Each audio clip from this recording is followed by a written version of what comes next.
Hello guys, welcome to Global Happenings. Today we have a shocking news here for you, and the headline of the news reads: a major strategist of APC stroke a northern governor accepts that the South should have 2023 presidency. See details. But before we continue with details of the news and further analysis, would like to encourage you to subscribe to our channel by clicking on the red subscribe button and also on the bell icon so that you can get notification anytime we publish our videos on YouTube. All right, let's look at the news in detail. As the permutation for the 2023 presidency begins to dominate political discourse nationwide, the Kaduna State Governor Malam Nasser El-Rufai has said the presidency should rightly return to the southern part of the country. Although the governor acclaimed to be a major strategist of the ruling All Progressive Congress, APC did not specify which of the southern geopolitical zones should take the presidency in 2023. He argued that it would be unjustified for the North to seek to retain the presidency after President Muhammadu Buhari might have completed his 8 years. El-Rufai, who headed the APC restructuring committee, pointed out that although the party's constitution does not make provision for rotational presidency like the People Democratic Party (PDP), it was a general understanding that the presidency should rotate between the two political zones of Nigeria for the sake of justice, equity, and fair play. The governor said, and I quote, "The general political consensus in Nigeria is that the presidency should rotate between the North and the South. It is not written, but everyone understands it. In some of the parties, like the PDP, it is well written down in their constitution, but it was breached in 2015. They think that every politician of honor should understand and abide by that consensus, except there is an extenuating circumstance compelling it to be set aside." What could this be? President Yar'Adua died in office, and it was compulsory for Jonathan to continue, but when 2011 election came, there were many people who insisted that Jonathan should step aside for a northerner to complete the tenure of Yar'Adua, but I opposed it because I didn't think it was proper for an incumbent that got there not by his own design should be stopped from contesting when the Constitution has not barred him from running. In the APC, we deliberately omitted rotational presidency in our Constitution, and the emergence of a presidential candidate does not take into account zoning, and that was why in 2015 Rocha Sokorocha from the East contested, Sam Nda Isaiah contested, Buhari, Kwankwanso, and others contested. I can say that as distinct from the PDP, APC has no rotational presidency, but candidates are selected strictly on the basis of political merit and the general acceptability of the candidate. I want to say that those of us from northern Nigeria honor agreements.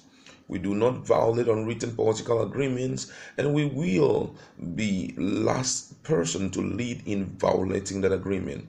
I may have a personal view, but that should be the basis. I don't care where you come from, but I look for merit. But as a group, the Northern APC will have to sit down and endorse someone, most likely someone from the North, because after 8 years of Buhari, I don't think the presidency should remain in the North unless there is some extenuating circumstance. But all things being equal, we will honor our agreement and will keep our words. It will be recalled that some Northern leaders have lately begun to canvass for the retention of the presidency in the region, arguing that the South has done more years than them since President Umaru Yar'Adua died and his vice Goodluck Jonathan took over and did another term in place of the North. Others have even argued that since the PDP jettisoned the well-established rotational presidency, which the party put in place to ensure orderly sharing of power sharing between the North and the South should no longer be on agreement but on merits.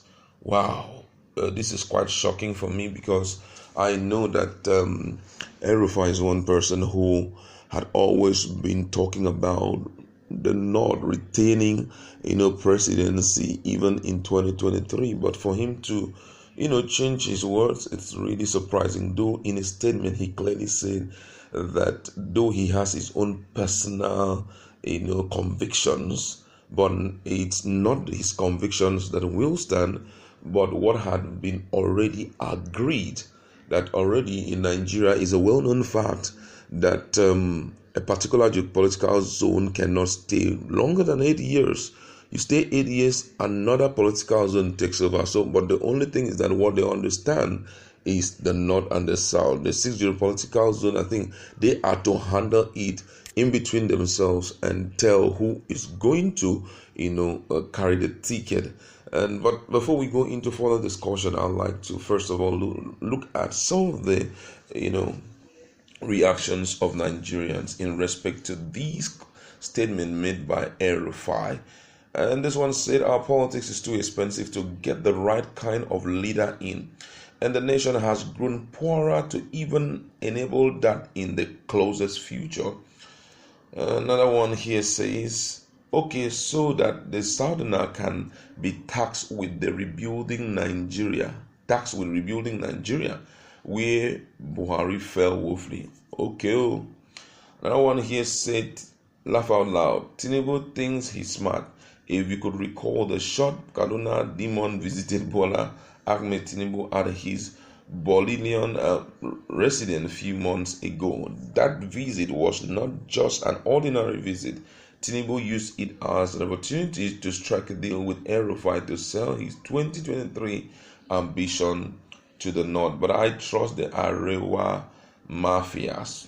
Some people are still disputing that it may not be possible. And then this one says, you want him to say power should stay in the North so that you can rejoice over the Afonja. Power is coming to the South in 2023 through both parties, PDP and APC. Wow. We're still hopeful that that is true because one of the things that bothers the mind, especially when we are talking about, for PDP, for APC, they can unanimously agree. Why? Because they have already fired out a candidate who represented their interest, who was from the North, who represented, the North actually as President Muhammadu Buhari. But for the South, for the PDP, that may be a little bit difficult. Don't forget that Abubakar Atiku came in. And we know very well that he spent a lot of money to see how he can become the president of Nigeria. When the election went south, he couldn't win. He went to the court and he spent some very good money also. So I believe that for PDP, they may have a compensation plan for him. And that will be, at least no matter what, let him still do the next 80 years. Because I think, and if he is choosing to do the next 80 years, an APC go for a southern candidate for 2023 presidential election, I am afraid that the North may likely support Atiku. The reason is he's a Northerner, and since we don't have anybody in the ruling party who is going to represent our interests, he must still go in. But I think at this point, though I may have contrasting opinion, but then I believe at this point that the Northerners have come to realize that what is most important in leadership is the person who has the interest of the people at heart, and one also who has the capability. El-Rufai talked about merit, and I think that is overly important. We should go beyond just ethnicity.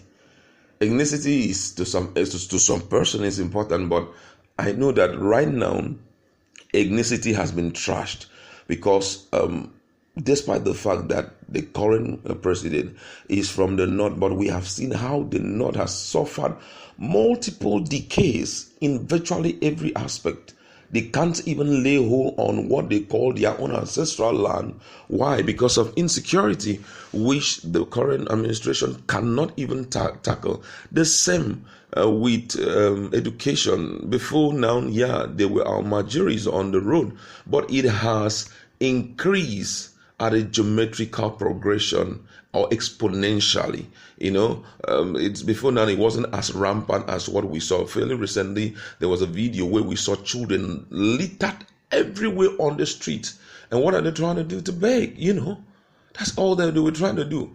Now, why are these kids, I call them an out of school kids, why were they on the street? Reason was because even the Almajiri educational program that was founded by the outgone president, I'm talking about Goodluck Ebele Jonathan, which was founded by him, was not taken care of. If you check our feed, you see the video. It wasn't taken care of. We saw the whole thing has gone down. It was at a state of decay. So with that situation, there's no way they kid, which therefore means that there were no teachers there again. It was not taken serious by the state government, neither by the federal government. So these guys just keep giving birth, and the children littered everywhere. They have seen the level of decadence in the north. So right now, I believe that ethnicity is trash. They are now looking out for who will have the interest of the people at heart and who will be able to give us what we want. Currently, the most important thing for the Northerners is for them to have peace again. They want to return back to their homeland. Most of them are all in south. Some are in southeast, some are in southwest, some are in south. Some of them are in middle belt. These are guys who were born and bred in Borno. They were guys who were born and bred in Plateau. But unfortunately, because of the level of insecurity, they decided to come down. So with all of these put together, they wouldn't mind someone who will be ready to help them out of this situation and restore back the dignity of the Northerners. And that's why I feel that at this point that the two parties, that's my suggestion, the two parties should think of someone who is capable, whether it's from the southeast, from the south, or wherever the person is going to come out from the south, from the south. We should give the person opportunity. Most people are pointing fingers at the likes of Osibanjo, whom we know has the capacity but has been incapacitated by, I call them the cabals. He has not really acted. He has a lot of capacity in him. I could still remember at one point when he was given an opportunity to talk in the United States, and the wealth of knowledge he had was applauded by the Americans. And I could still remember one of the Americans said they wouldn't mind requesting that Nigerians should lend them Sibanjo, because they believe that if he comes to stay with them with the wealth of knowledge he has, a lot of things will change. So even Sibanjo is given a chance. Tinubu already has been blacklisted. I don't know the reason why people do not even want to hear anything Tinubu again. Nobody wants to hear it.